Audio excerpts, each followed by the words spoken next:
birthday. From Manila song their ancestors learned.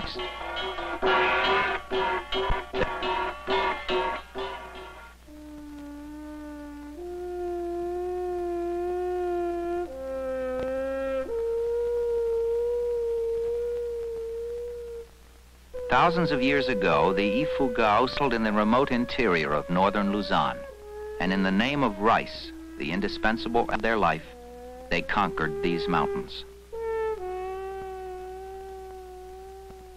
Tier by tier, from the valley floor to peaks 1,000 feet high, they carved the face of mountains into rice fields.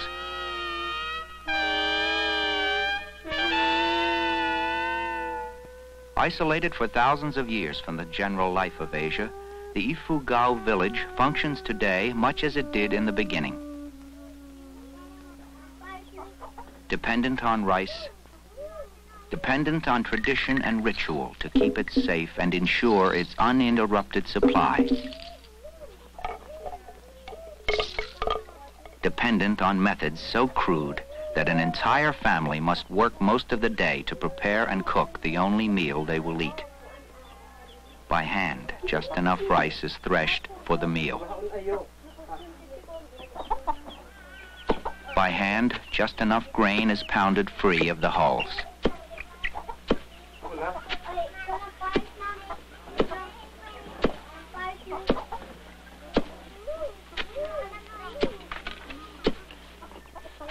By hand, just enough rice is cleaned.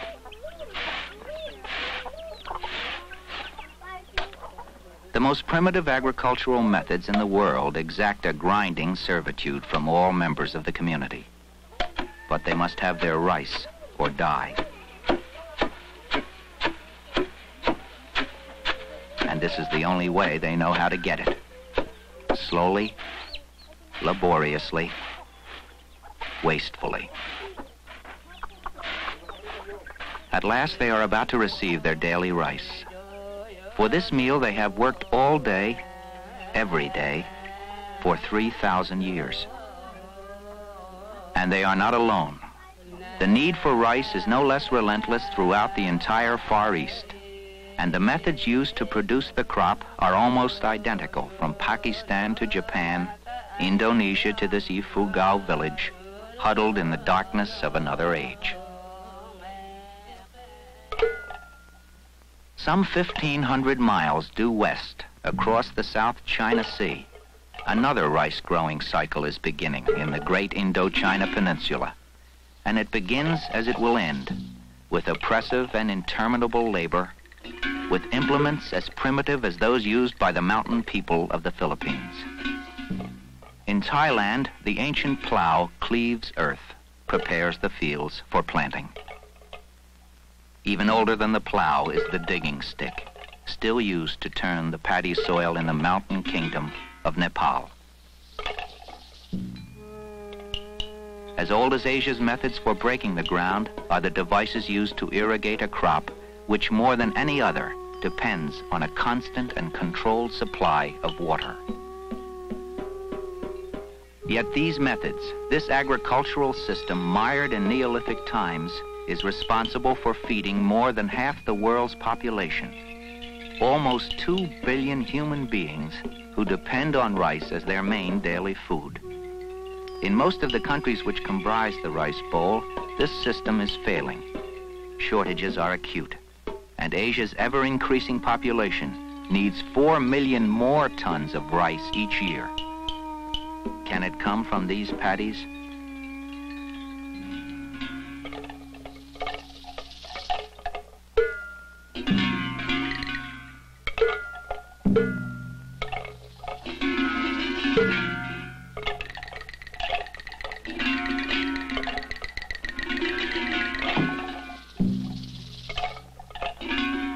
Across monsoon Asia, the farmer does what he can and what he knows.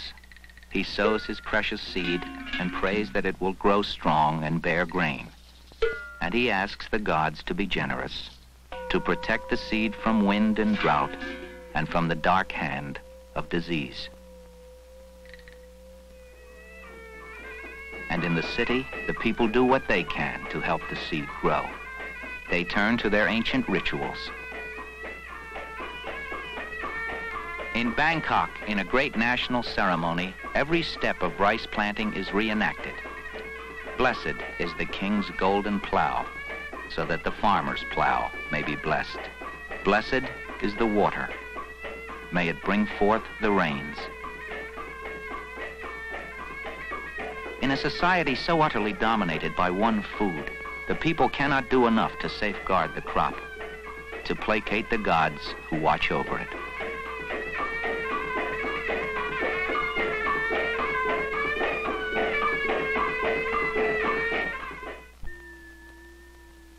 Rice is woven into the spiritual fabric of the Far East, and never may the people forget it.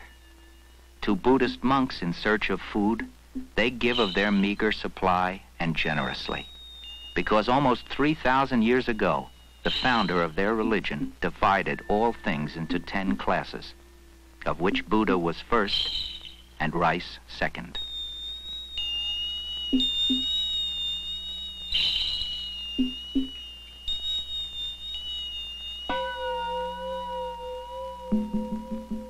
The life of Japan is her rice.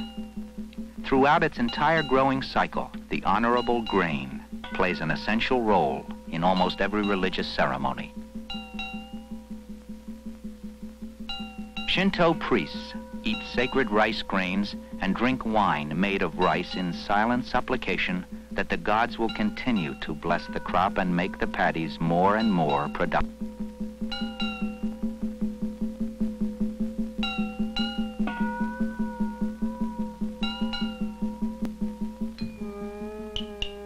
In the shrines and in the fields, the powerful grain and the talismans which protect it are honored.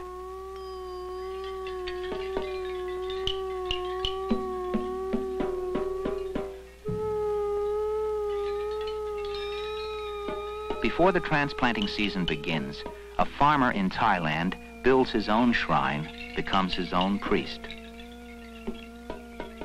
Symbolically into the good earth, he transplants 7 rice seedlings, 1 for each day of the week.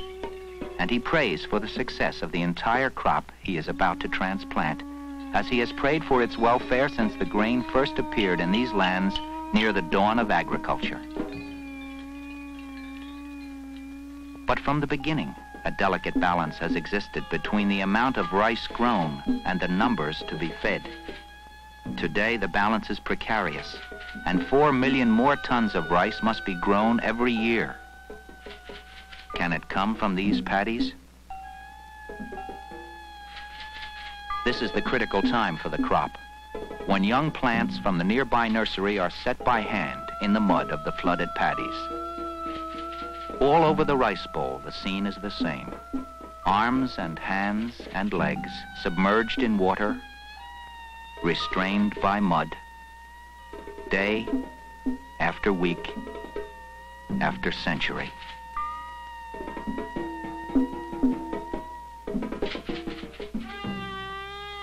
Eventually, the transplanting is done, and the farmer looks in weariness toward the leaden skies. Out of the Indian Ocean, out of the South China Sea, the rains sweep across Asia, replenishing millions of paddies. And now the farmer must wait. His crop is planted. He has done all he can.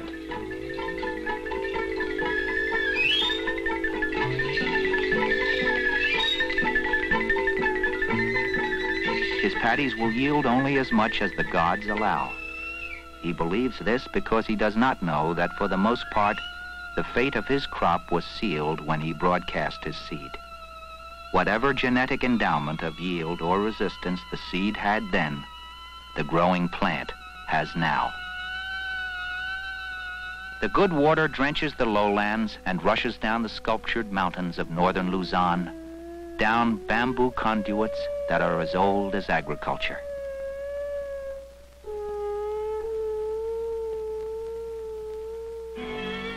All the farmer can do while his plants are growing is to keep the weeds from stealing the nutrients in the earth. Weeding in Japan is done between the most tightly planted and closely spaced rows in the rice bowl. And with per acre yields among the highest in the world, Japan must still import rice. In the Philippines, the paddies are weeded between rows that could be doubled or tripled.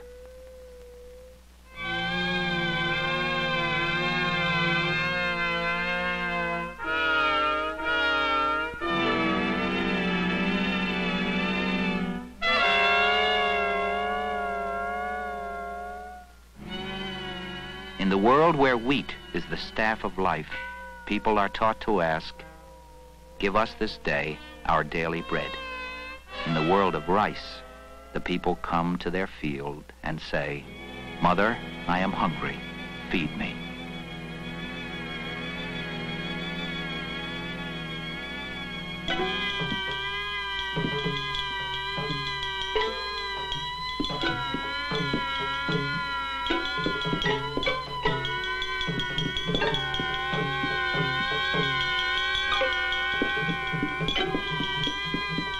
Yet even in bounty, this is a harvest that can never satisfy Asia's persistent rice shortages. This is a harvest totally inadequate in the face of the staggering needs of multiplying millions. So low is the yield that it takes 2½ acres of rice to feed one family. And all the harvests in all the countries have not been able to feed all the families that must have their rice or die.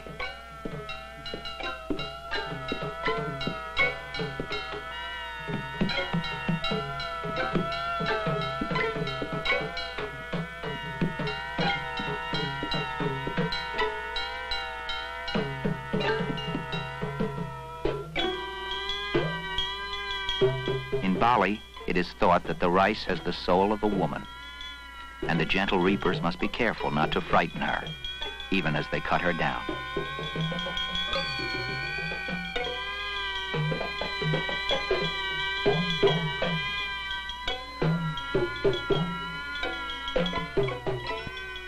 When tradition governs an agricultural, care must be taken. It must always be taken, not to offend the spirit of the rice, and thus ensure that the magic of the harvest will be repeated next season and in all seasons to come.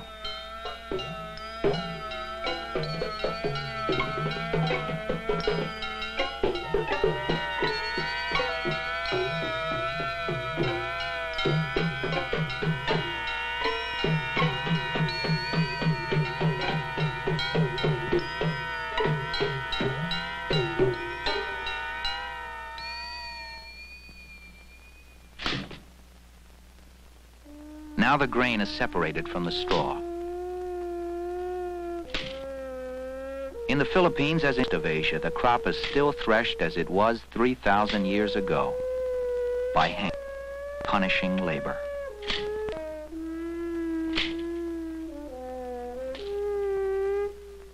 This is an agricultural system that subjugates the workers, shackles them to the fields, permits them little time for anything else.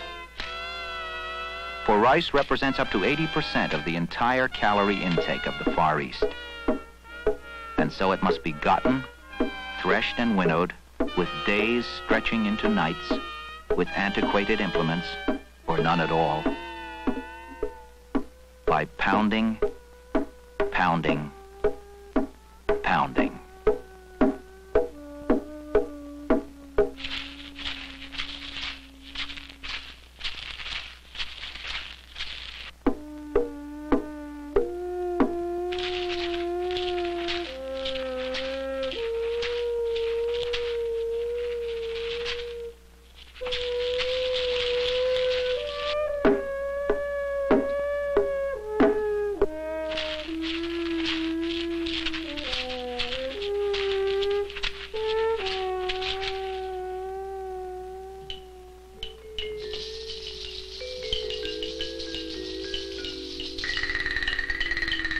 As it has been planted, weeded, harvested, and threshed, the crop now leaves the farms, slowly, laboriously, wastefully.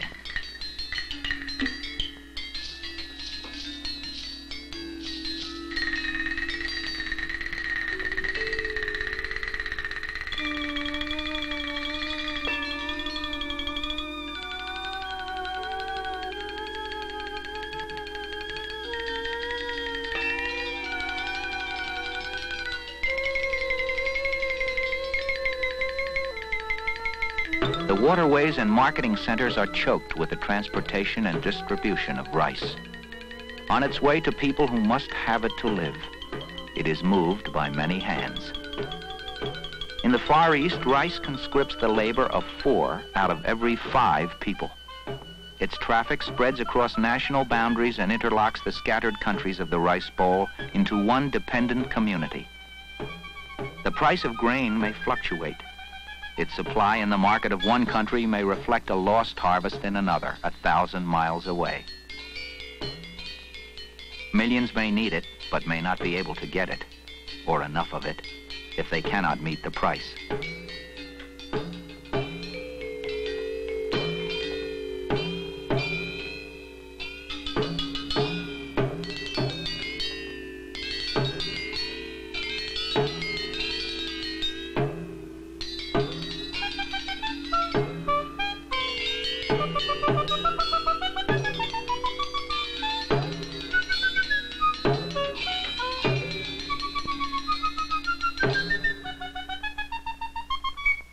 Coolies complete the enslaving cycle of work that started with the plowing. The grain is nearing the end of the line, on its way to the great cities and marketplaces of the Rice Bowl. Upriver to Chiang Rai, overland to Ratchathani, to Singapore, Jakarta, Saigon, and Hong Kong, where millions wait to be fed. Rice. Rice. Rice. The one food that can satisfy the tenacious hunger of Asia's swelling numbers.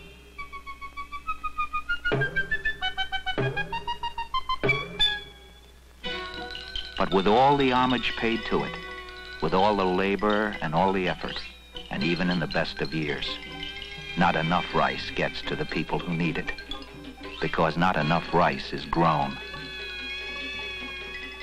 This is a city which cannot get enough to eat. These are a handful of the 2 billion human beings who must be fed. Here, antiquated agricultural methods reveal an inevitable result. The ancient system, strained to its limits, is in danger of collapsing from the weight of millions clamoring for rice. A family of 5 needs as much as 40 pounds of rice every week. Where will it come from?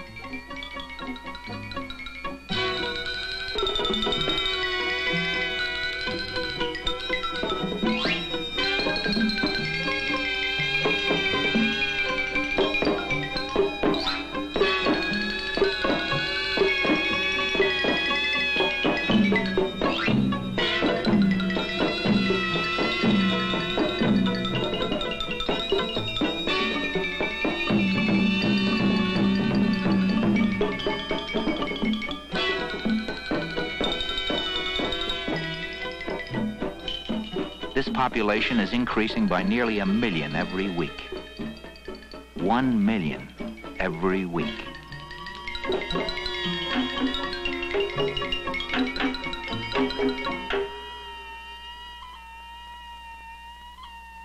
There will not be enough rice tomorrow. More and more are hungry today.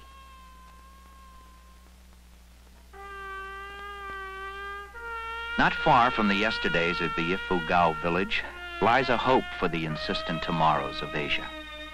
It is the International Rice Research Institute, a project of the Ford Foundation, the Rockefeller Foundation, and the Republic of the Philippines. Here at Los Baños, near Manila, are laboratories, greenhouses, machine shops, dormitories, and one of the largest libraries on rice in the world.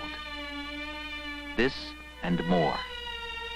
A staff of the world's leading rice experts are conducting research and helping to develop the skills of younger scientists from Rice Bowl countries. This and more. Some 200 acres of experimental plots are producing today harvest after harvest of high-yield, disease-resistant rice. In charge of the program is Dr. Robert F. Chandler, Jr. of the Rockefeller Foundation.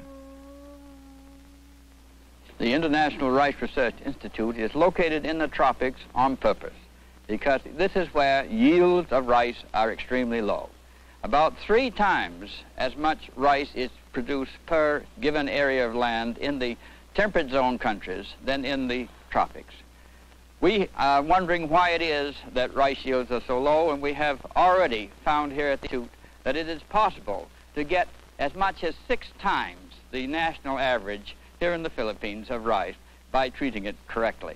As we travel about the country, we see rice fields that are weedy, rice fields that have large numbers of insects and diseases present. We see poor spacing. We see the use of varieties that don't have high yield potentialities. We see improper management of irrigation water. Therefore, we feel that through science and through education, we can point the way toward a better life for those people in the rice-producing and rice-consuming countries. This is the real challenge that faces the agricultural scientists today. At the Institute, the rice problems of every country and every region of Asia are under intense investigation. Since 1961, some 10,000 varieties have been gathered from over 70 countries. The collection, growing daily, is already the largest in the world. Staff scientists work at 2 jobs: to gain knowledge by which to improve and increase the production of rice, and to train specialists who will carry this knowledge back to their own countries. The most modern analytic instruments are used to explore the basic life cycle of Asia's oldest grain.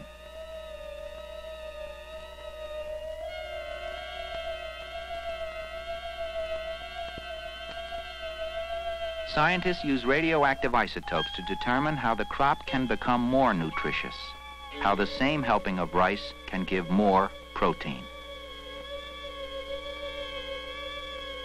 Most of the rice Asia now grows is vulnerable to the stem borer. At the Institute, entomologists have already discovered 36 varieties which are genetically resistant to this insect.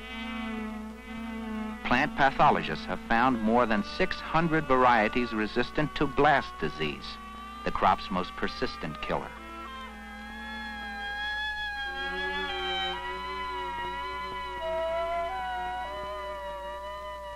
A widespread virus has been identified and found to be carried by a tiny insect called the leaf hopper.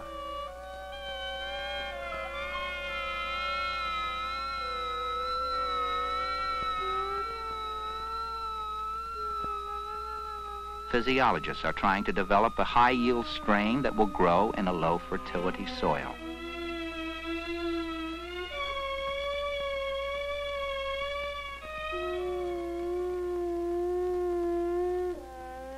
Soil scientists are investigating the effects of the chemical processes of flooded soils on the productivity of the rice plant. Agronomists compare the progress of rice seedlings that have received too much water with seedlings that have received too little.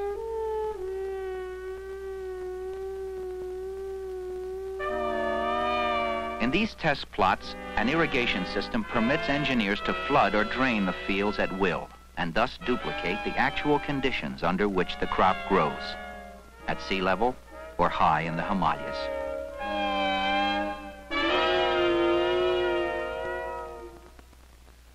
Plant breeders are creating new varieties which combine the best qualities of one strain with the chief advantages of another.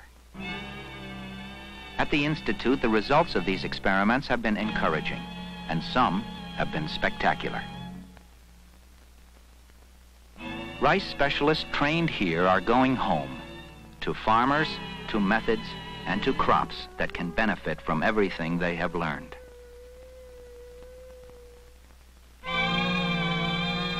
Four million more tons of rice must be grown every year, and it can be done through knowledge and its application in the rice paddies of Asia.